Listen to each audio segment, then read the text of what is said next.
So this is Reservoir, Drupal as a decoupled content repository. This is the GitHub URL if I don't get to the very end slide. So if you want to try it out, if you want to help out. All right. So I'm Ted Bowman. I work at the office of the CTO at Acquia. I'm Ted Bow on Twitter and Drupal.org. I work with core development on the API First initiative and some UX stuff. I worked on the maintainer of the settings tray module, which is a new experimental module in core. And I work some with the REST and the serialization modules. And also now I do Reservoir. That's our logo. It's like a little reservoir, different water, square water. So what does Drupal offer for a content repository? So these are a lot of sort of Drupal things that that Drupal offers. Front-end theme, we take that totally away in Drupal. Blocks and layout, so there's a lot of things we are sort of taking away in Reservoir in that we're not giving the power to the user to change it. So obviously we still use blocks in the sense that everything's rendered in a block, but we take that away in the sense that that's not a thing Reservoir offers to other people. We're taking away comments.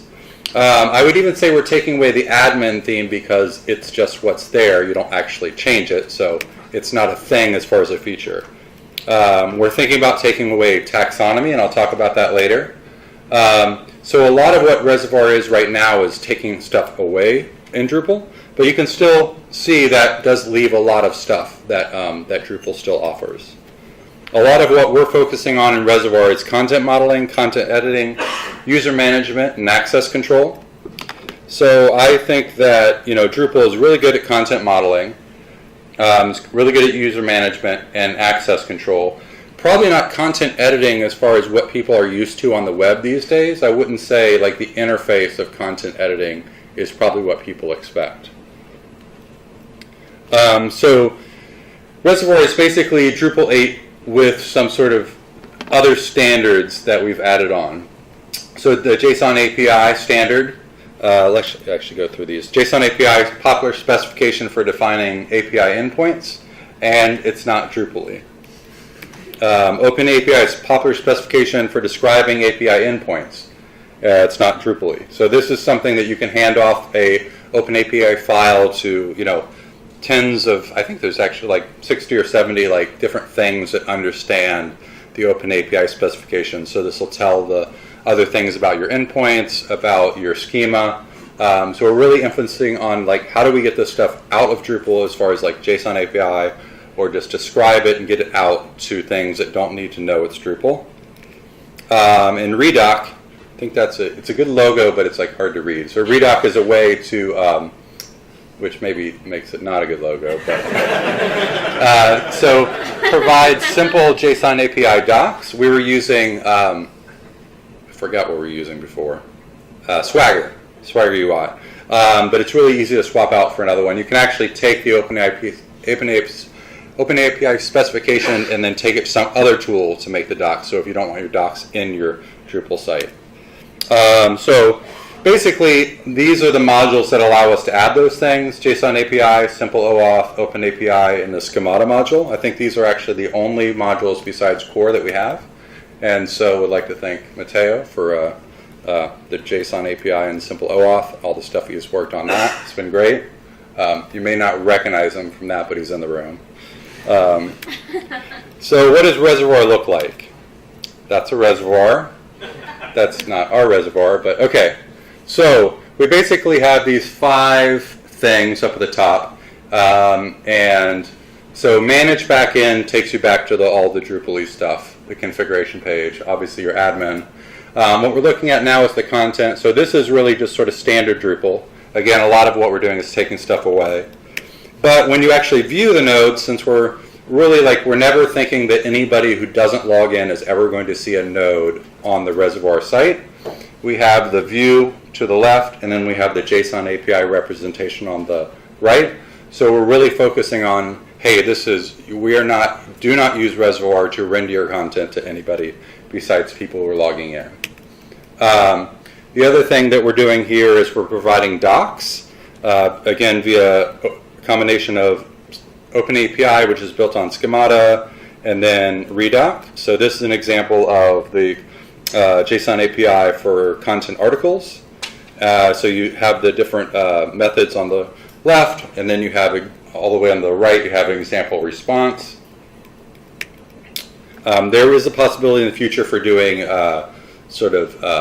calls through the UI. I think Redoc offers that. I know Swagger UI offers that, but we haven't worked out the authentication through this at this point. Content models. So a lot of what we're sort of making decisions based on what we think people might expect things to be called outside of Drupal. So see, we're just making little changes as far as content types to content models. Originally, we had data models. So we're trying to make sort of all our decisions based off of, what people might expect outside of Drupal, which may make it more confusing to people who are inside of Drupal, but I feel like you have to sort of make a choice, like who's the audience. The other thing we have is access control, and then we have the two, I don't know if this is where the OAuth module usually puts them, a simple OAuth, but we have the clients and the tokens for the OAuth module directly there. So we're trying to avoid people having to go to that manage backend section. So what did we remove? So if you look at the structure page, we removed block layout, comment types, contact forms, pretty much everything here. We're thinking about removing taxonomy. I would probably argue also maybe we would add back views at some point, though that, if you're talking about somebody who's not a Drupalist, taming the views UI, even though it's super powerful and could give you, the ability to make sort of editing lists for different people, it's also really confusing to do that. And we're sort of thinking about getting rid of taxonomy because the idea that potentially you could use your content models for all of that stuff. There's not really much special about taxonomy anymore in Drupal. And the manage field tabs, we gotten rid of the manage display and manage form display. So manage display is a bit more obvious because it's mostly dealing with view modes and rendering fields, and the idea of Reservoir is that Drupal actually doesn't render your fields at all. It just hands you them in the JSON API format. Manage form, I think we're thinking of adding that back because giving the ability to actually manage your form gives the ability of your content editors who are still going to be logging in to Reservoir to really craft the editorial interface. And I would say it's one of those really big, powerful parts about Drupal. So thinking. Okay, and of course the appearance tab, which deals with themes, totally gone. Block layout also totally gone in the sense that we're not having people actually use it, even though of course we're still using the block system. So why remove so much? Check on time here. So Reservoir is a Reservoir is a Drupal distribution for non-Drupalists, and that's sort of driving all of our decisions, and I'll talk a little bit more of that later. And also Reservoir is a content repository first. So I sort of think of Reservoir in a sense as a less configurable thing than Drupal, because we're not, obviously you could configure all of that stuff, but if you're going to start to configure it in the sense of a traditional Drupal site, then the point of Reservoir is kind of lost. Drupal is good for that other kind of stuff, but we're trying to sort of niche out a space. Maybe this is like sort of a starter thing for people who just need a content store. Maybe they'll find out it's Drupal and be like, oh, well, there's this other power of Drupal I want. So if it's not needed for a content repository, get rid of it. If it's confusing for non-Drupalists, get rid of it. One example is we tried to get rid of the body field. No. We tried to get rid of the body field because everything else in Drupal has a field underscore in front of it, and it is confusing to have this one thing that doesn't.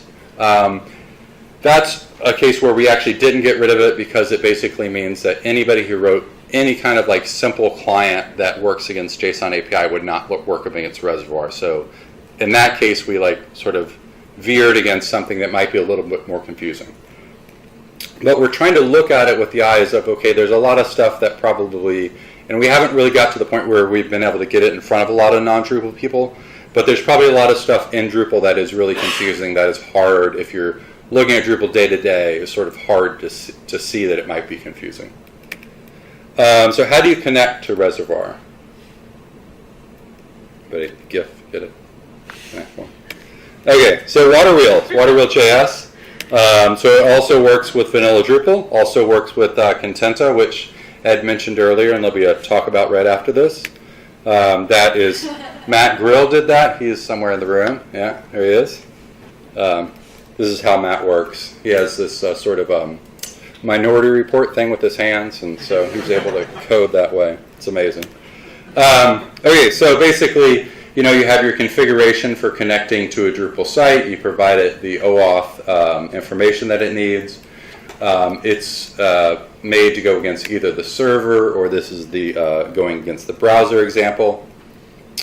We're using the OpenAPI specification to tell Reservoir basically about all the JSON API inputs and about the schema at those inputs. Making a request. So it tries to sort of, make interacting with JSON API. And this Waterwheel is actually nothing specific to Reservoir. It actually works with the REST module or JSON API module, but I'm just showing as an example of something you might likely would make your JavaScript easier if you're working with Reservoir. So this is an example of fetching a resource. Again, fetching collection with a list, filters on a list, and then posting a resource. So if you want to check out I didn't have the URL there, but if you Google Waterwheel, Acquia Waterwheel, or Drupal Waterwheel, you'll probably find it. So what does the future hold for Reservoir? We're going to add a robot. It'll be awesome. These are Eclipse Glasses too. It's very timely.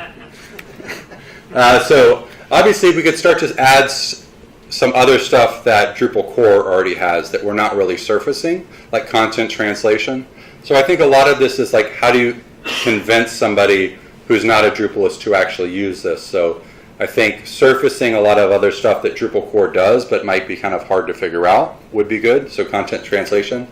Workflow moderation, though I think since it's so close to happening in core right now, that I would probably want to wait for the content moderation till, I think it's called content moderation in core, I think it'll be stable in 8.4. So rather than say go down the workbench route, wait for it to be in core.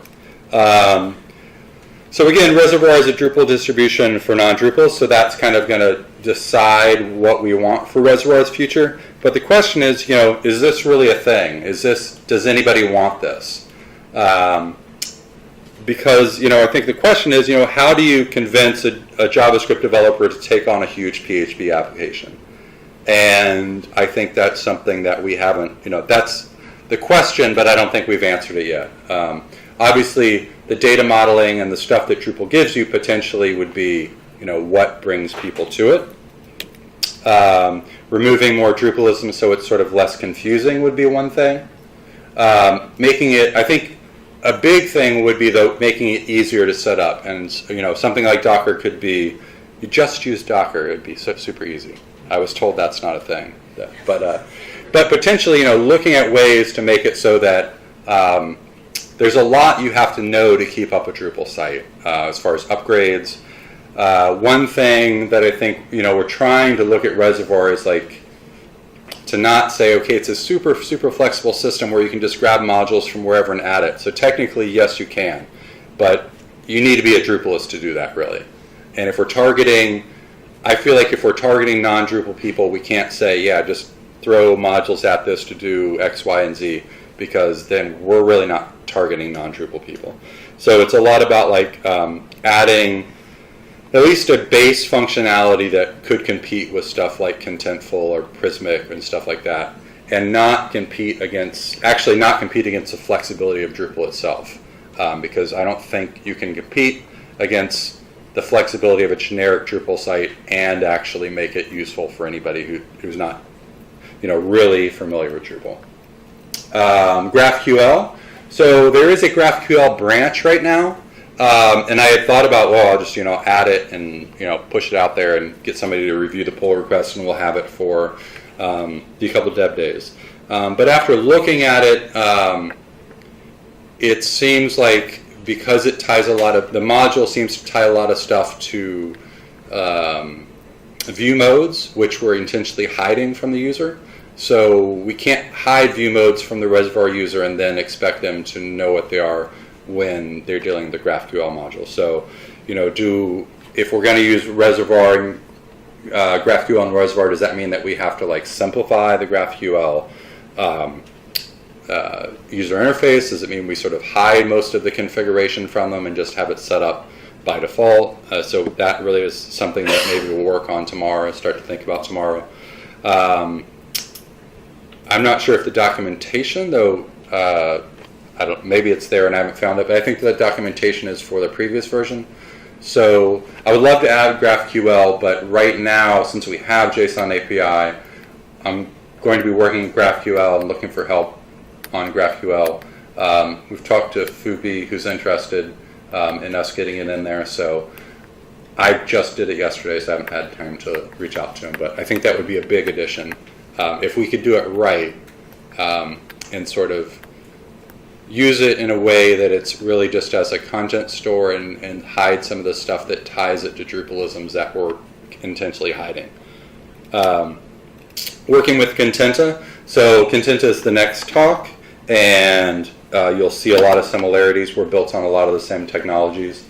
So I think also it's sort of a matter of us on the Reservoir team saying okay, what is our target audience, and is it different from Contenta? Sort of in a sense justifying what space are we going after? And hopefully we'll have more talks with them tomorrow, so that'll be great, and we'll try to figure that out. But there could be a lot of room for collaboration for stuff like a decoupled UI, where we could use one module that actually makes Drupal a lot more oriented towards the decouple, and basically a lot of that would be sort of removing a lot of stuff that gears towards the front end and rendering capabilities. So call for help. Tomorrow we'll be at the sprints, and ways you can help, you can try it out. Obviously, feedback would be a huge one. It's pretty easy to start with the composer command, which is linked from the Reservoir page, and also we have a Docker image if you want to start it up that way too. Matt could help you out with that. I haven't tried that yet. So obviously try it out, give us feedback, get help from us tomorrow as far as try it out and sort of tell us what works, what doesn't work, what is really confusing, write a client for it, practice connecting to it. So basically, I'll be around all day tomorrow kind of working on it, but also I would rather, interact with people who are trying to work with it, because I can work on it whenever, but I can't, deal with people in the same room who are actually trying it whenever. So I think I left a lot of time for questions. Questions? Yeah. Does Waterwheel work on the server as well, or is that a client? Yeah, no, it works on the client and the server. Matt, you want to say anything about that? Yeah, I wanted to add that if any GraphQL integration would be a gigantic incentive for a JavaScript developer to look into this. I mean, I personally think if we added the GraphQL module and just turned it on right now, it would be a huge benefit. Yeah. I'm reticent to do that because I feel like we have to show the configuration page if we do that. And immediately if we show the configuration page, we're showing things that we're intentionally not showing in other places, so I think it would be really confusing. I think also I personally need to understand the GraphQL module better. Maybe I'm totally wrong on that assumption, but when I go to the configuration page, I see stuff that relate to view displays, and I don't think, unless I can see a compelling reason that GraphQL uses them, that we would actually add them back so people could configure them. But it could be a matter of, just configuring it on the way in. So we used to display view modes for Yeah. Yeah. There's no, like, I see it in JSON API uses an extras module, so it does that the module does it itself. Yeah. Yeah. There's no need to use the view modes Yeah. system. It was just, we needed a system that allows you to enable or disable the field in some way. Yeah. Yeah. It said, like, hey, there's something that people use already now, let's leverage that to Yeah. Yeah. to use it. But at the end, you could build a GraphQL extras. Yeah. Yeah. That, or JSON API goes to the point and says, hey, let's use that as well. Like, Or, I mean, potentially, we could just expose everything and use field access, and that would work on both. yeah, we didn't want to use that. Okay. Okay. Adding permissions on top of Drupal is so much like you're adding Yeah. Yeah. caching as a non-block. Yeah. Yeah. It's just so much work. Yeah. Yeah. So we didn't want to just use local access instead of Drupal just because you don't want to expose some field. Yeah. Yeah. I think part of the decision to add JSON API first is because me and Wim on the team were more familiar with JSON API. So I guess we didn't have to, like when I looked at the GraphQL module, because it was the first time I used it, I was just more confused because I'm not as familiar with it. But yeah, question or comment? Would it be possible, even if you don't have the UI available, which I see that you may be the only Yeah. problem, would it be possible to just drop in one module? You need to be a Drupal. Yeah. Okay, in this one. And just drop in and enable the full configuration and import the configuration that if you were able to export it from the site. I mean, I feel though if you're going to do that, so if our target audience is people that aren't using Drupal, but people who are using Drupal could use it. I mean, people who know Drupal can just enable it right now and it works, right? They can just install GraphQL right now and it works. I feel like the only benefit of putting it in there would be to expose it to people who didn't know it was there. And if you're somebody who doesn't know it's there, and you're also somebody who doesn't know Drupal, and then you have this thing where you have to configure the view modes to select fields, I feel like we're opening a rabbit hole of Drupalisms that people are going to be confused about. But it was just yesterday that I started it, so it's not like I'm not saying like we're not putting GraphQL on it. Yeah. Any questions? I guess I had a question. Is like, I mean, one thing I think it's, is this like actually a good idea? The whole idea of we're looking for a Drupal distribution that is for non-Drupalists. Is that a pipe dream? I had a question kind of related to that. You mentioned Contenta and Prismic, I think. I'm curious if are those the main people you see outside the Drupal space as kind of the competitors to this? Well, or are there others? I know there's a whole bunch of people who are doing content as a service now. Yeah. But I mean, I'm not sure who's doing it in the open source space. I mean, they're probably Hippo CMS. I think is a Java. Yeah. I guess the question is, is there a need for this sort of like drop-in sort of thing where you can configure your data model through the UI and have editors come in and not have to build your editorial interface, say if you didn't want in-place editing. I mean, I think for me, I feel like I don't think Reservoir is sort of old enough to figure out like, is there a space for it? Is there a space for it yet? Are we solving a problem that nobody's asking to be solved? I think it certainly solves the problem of like making Drupal future Drupal. Yeah. Like, I mean, I think having a distribution, having a custom product based upon Drupal, I think it just helps on long run for Drupal to actually survive. Yeah. I mean, one thing is the whole like usage of Drupal 8 is a concern, or that not going up high enough. And I think because when Drupal 8 was starting to develop the web, there was a whole bunch of different stuff there's a bunch of stuff now that wasn't there when Drupal 8 started. So I feel like we have to veer out. I mean, obviously that's what the whole purpose of this conference is. We have to start veering out in directions that we weren't veering out to, because a lot of the directions that Drupal previously sort of dominated or was really, really good at, there's a lot of good out-of-the-box solutions now. So I think what this answers for me, as someone who does a lot of front end and needs to tie into various back ends, is whenever I have the conversation about we'll hook this up to Drupal, and everyone goes, yeah, but how do we do that? What's that look like? What's the standard, right? And there's all this kind of hemming and hawing about it. Being able to pull this up and say, there, look how simple this is. It brings down that fear factor of, is this crazy in the Drupal world? Are we smashing together two things that really shouldn't be together? Are we ramming Drupal into a project just because we're Drupal? This feels much more right. Yeah. And a lot of this, if you play around with Reservoir and you like Reservoir, it's, as a Drupalist, it's pretty easy to see what we're using. So you don't necessarily, if you know that, we're going to need a lot more than Reservoir does, but we want some of what Reservoir does. Potentially, it's JSON API module, simple OAuth module, Open API module, and then the idea of taking a bunch of stuff away from what's quote-unquote the site builder, but I don't think it's the same exact role. Yeah, and I think the thing that the running theme through this is, to me, it's not about selling Drupal to the JavaScript developers. It's selling the content store solution to the architects. Yeah. And then it's the whole thing, well, if you want a blogging engine, install WordPress. Yeah. Well, if you want a content store for your decoupled site, I should have said it that way.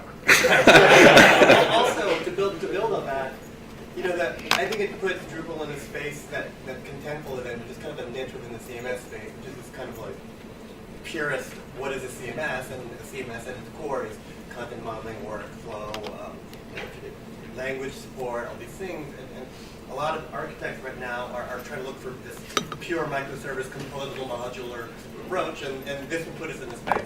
I think it's a good thing. Cool. Well, I think you guys will have a lot of the questions also for the following